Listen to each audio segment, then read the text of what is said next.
So as you saw, as the cantor was beautifully chanting, you saw the basically horrible translation, disturbing translation of this part of the Torah as we're nearing the end of the journey.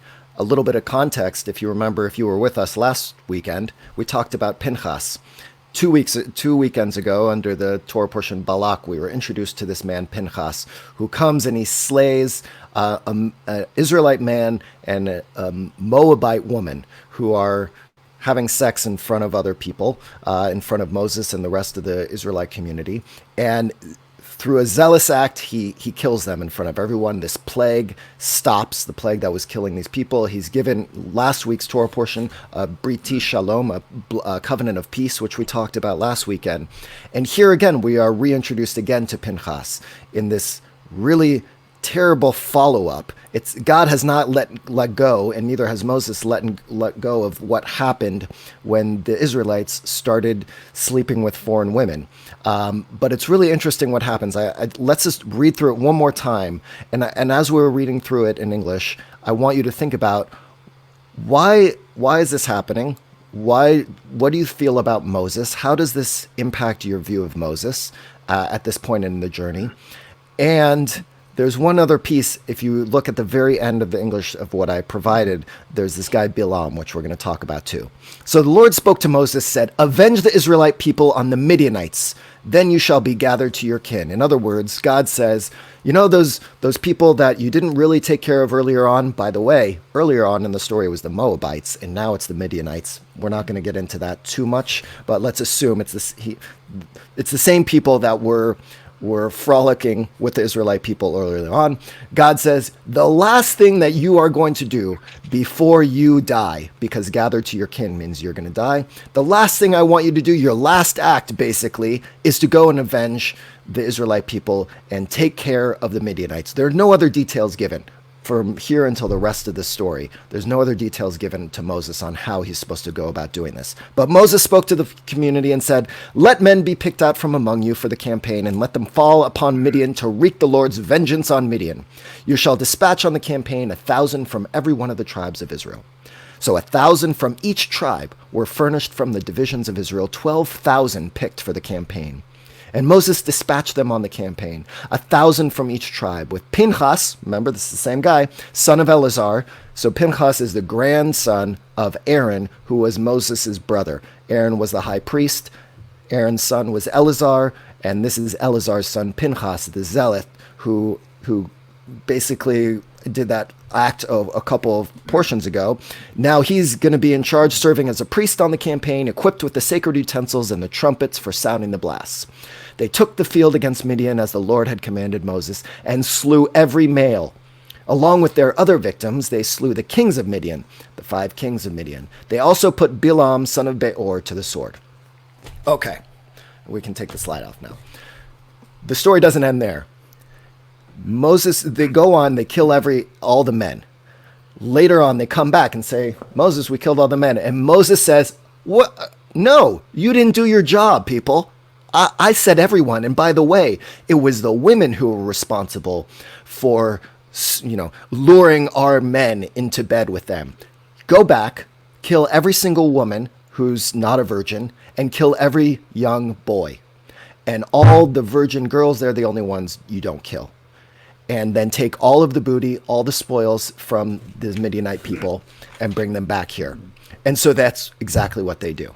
They go back, they kill everyone else, and they bring all the spoils, which are detailed in the Torah portion, and they come back and they split up all of those spoils, the hundreds of thousands of cattle and sheep and all this among the tribes. And then we move on with the journey, and that's about it. There's nothing more really talked about after this.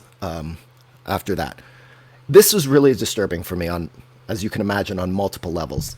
One little piece, of course, is this idea of Bilam. Bilam was this foreigner who was sent to curse the Israelites by the king Balak. That's why the Torah portion named Balak is called Balak. Bilam comes. He is supposed to curse the Israelites, and yet he stands on the mountain looking out over all the tents of the Israelite people, and instead of cursing them, he blesses them. And it's a blessing that we have every single morning in our service. Ma tovu are the lines. How How beautiful are your tents, O Jacob, your dwelling places, O Israel. That is the blessing bestowed upon the Israelite people by Bilam a few portions ago, and it's incorporated into our daily liturgy. And yet here, he gets slaughtered by the Israelite people. The same person who was supposed to curse them ended up blessing them, and now his life is ended by those he blessed.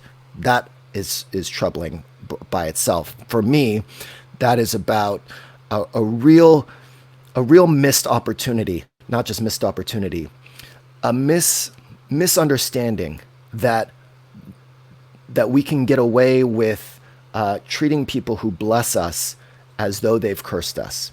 That how is it so easy to ignore some of the blessings that we are given by others that we will treat them as though we never received that blessing?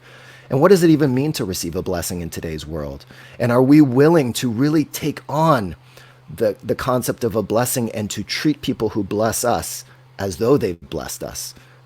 I think this is trying to teach us, because it's just one line about this Bilam character, but it's a really significant misstep by the Israelite people. And I think it's a lesson that the Torah is teaching us, that at one moment we have to be very careful that we don't take a moment of blessing, as we found earlier in the Torah portions a couple weeks ago, where Bilam blesses us, and that we neglect to hold on to the power of those blessings. And here you just negate those blessings altogether. So beware not to negate the blessings that enter your life, and don't negate and destroy the people who offer you blessings in your life. Be loyal to them.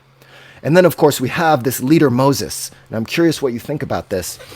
Here's Moses. This is his last real act before he's going to be gathered with his kin. God has told him, this is it. Moses, after this is the last thing I'm asking for you to do. Right after this, you are going to die. What is that message really about? Now, I've been thinking that maybe it's about God warning. It's a little bit of foreshadowing. That maybe it's not that God was hoping and wanted Moses to die after this act, but because of the way Moses was going to handle this situation, he had to die after that. That his leadership had come to an end. Because when a leader doesn't recognize the limitations of their power and becomes so hungry and thirsty with revenge, with rage, with a desire to destroy, that needs to be the end of a leader's reign. And that what God is doing at the beginning of this story in chapter 31 is saying, Moses, you've been through a lot, you've led these people, but you have gotten to the point where your anger and resentment, and maybe his anger and resentment, if you remember from earlier on in the book of book of Numbers, he's told you're not going to enter the land of Israel because of a mistake that you made. And he still continues to guide the Jewish people to the edge of the promised land, but he's never going to enter. Now, one of the positive pieces of his leadership is that he doesn't give up on the Israelite people when he's told that he won't enter the land. He still continues to guide them.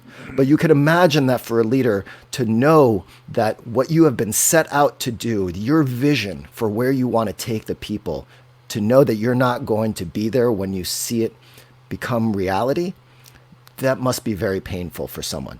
Imagine anyone, not just a leader, anyone who has the goals set out for them, and then you learn that you're not going to be around to see, or you're not going to participate in when that goal comes to fruition. So for me, I'm reading this from the perspective that Moses had a lot of built-up resentment. He had a lot of resentment against the Jewish people, too. They've been complaining and fetching to him throughout this entire journey.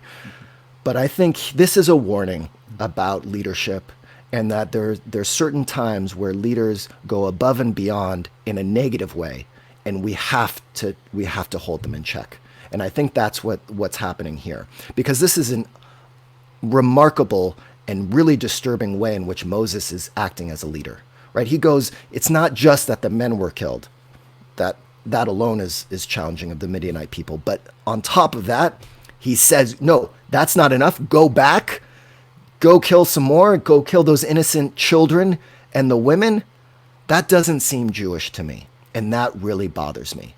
The last thing I want to say is I think I've felt the intensity of this story this week for a couple reasons. One, the news that came out about that Chabad rabbi in Poway, who was finally pleaded guilty to this fraud that he'd been doing for a long time.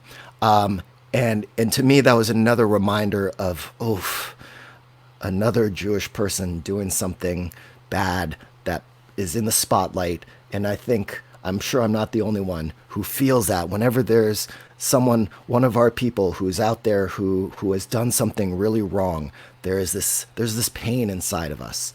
And so I think for someone who is a leader of a Jewish community, for him to do that and then to continue to go on even after the shooting that occurred. Anyway, that was very disturbing for me. On top of the fact that we've had in the news lately all of this back and forth with Deshaun Jackson, Nick Cannon, these other incidences where the African American community and some of the biases and anti-Semitic tropes that have been a part of that community for a long time have bubbled up. You know, Kareem Abdul-Jabbar wrote a great op-ed piece. There's a great piece in The Atlantic by Jamel Harris, I think is her name. Look up that as well. There was something just in the LA Times yesterday, or maybe it's for today. You know, I just saw it last night. Another great op-ed about another African American who grew up just aware that there were these anti-Semitic tropes around them, but not necessarily out of a true desire to hate Jews, more from a place of ignorance.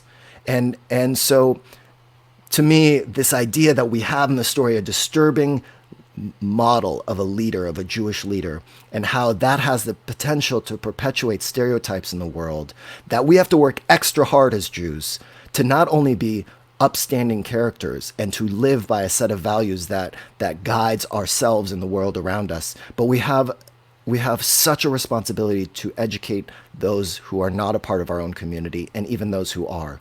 And to do that through love, not through hate, not through animosity, but really to recognize that if we are going to get into the promised land together, all people, and we have to be holding hands, we have to help educate one another. We can't fall into the trap that Moses fell into here.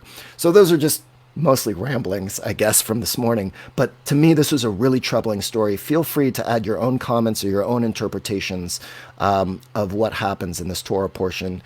The nice thing is at the very end of Numbers, we have a retelling in the Torah portion of Masei, which is the second of the two, recalling all the steps, the 42 steps on our journey to the Promised Land, a recognition that in order to get to the Promised Land, it's not just about looking forward, it's about looking at your entire journey up to this point. When you get to a place where you're feeling really good, where you are on the precipice of something new, don't just be excited about what's coming before you and what's ahead. Really give credit and kavod and honor to the journey that got you to this place, and be grateful for that journey. So I think that's another teaching that we get from the second of these Torah portions. So those are just a few ideas. Feel free to add, as I said, your own comments or interpretations, or spend a little time this Shabbat looking at these stories in Matot-Masei, and delve into it, since we only gave you a little bit of the Torah translation itself, and struggle with that. You know, that's one of the beautiful things about our tradition. It's not just all peaches and cream and rainbows and milk and honey. There are some really disturbing things that I think bring valuable, powerful messages and lessons to our lives that are completely relevant in today's world. So with that, I turn it over to Cantor Gurney. And just a quick, comment by way of response, Joe. I think, again, it's these are not ramblings. You use the word ramblings. This is sharing the Torah. And I know there's a reference, I'm not sure of the actual source, but the rabbis teach that the Torah, we turn it and turn it and turn it and turn it. And each time you move it, like looking through a prism, the light shines on something new. And the Torah is an eternal prism, right? You can turn it 1,000,000 times, and each time you're going to find a light on something that you hadn't seen before. And I couldn't agree with you more. You look at this Torah portion, and on the surface you ask, what is the teaching here? But then you get deeper into it, and from a literary point of view, there is this theme of Moses himself. He's had an anger issue since his youth. Yeah. So it comes as no dramatic shock, that suddenly he's returned to this, this part of himself that's just uncontrollable, right? This urge Yeah. to react to, with physical violence. It's Right. the real human That's a side of Moses. great point, that there are pieces of us that are always eternal, that are Right. not going to change, that we can't overcome. Yeah. Yeah. Thank you. We just have to keep trying, Right. keep trying to change those things. Yes. Right?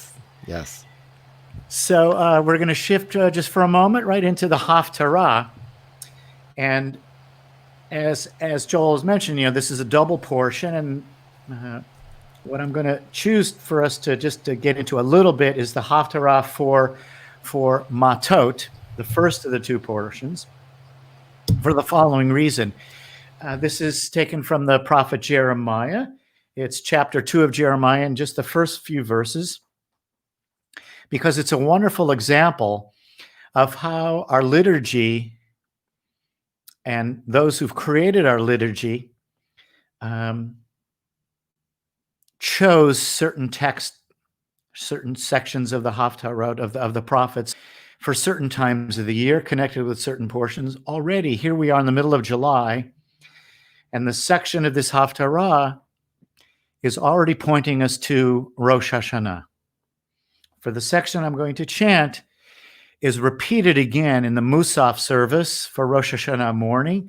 In the second of those three main sections, we have Malchuyot, the kingship of God. The second section, Zichronot, God remembers us with kindness and mercy. And the third section of Shofarot, redemption. And this text that we chant in the middle of July is from the Zichronot section. God as this merciful, has merciful memory for us and kindness. So here is just the section of that Haftarah, which speaks about God viewing us as we are bride and groom together. And first the blessing before. Baruch atah Adonai Eloheinu melech haolam asher bachar b'neviim tovim v'ratza v'divreihem hanemarim be'emet. Baruch atah Adonai habocher b'Torah uveMoshe avdo uV'Yisrael amo ובנביאי האמת והצדק. ויהי דבר אדוני אלי לאמור.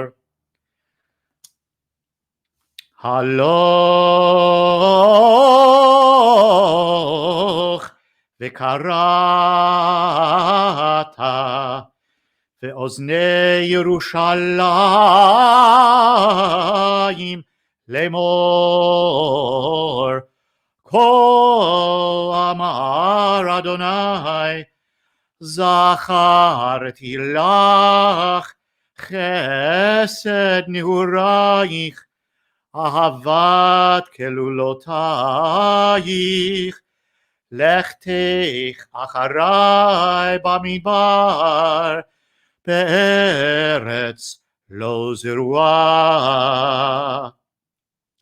קודש ישראל אדוני ראשית תבואתו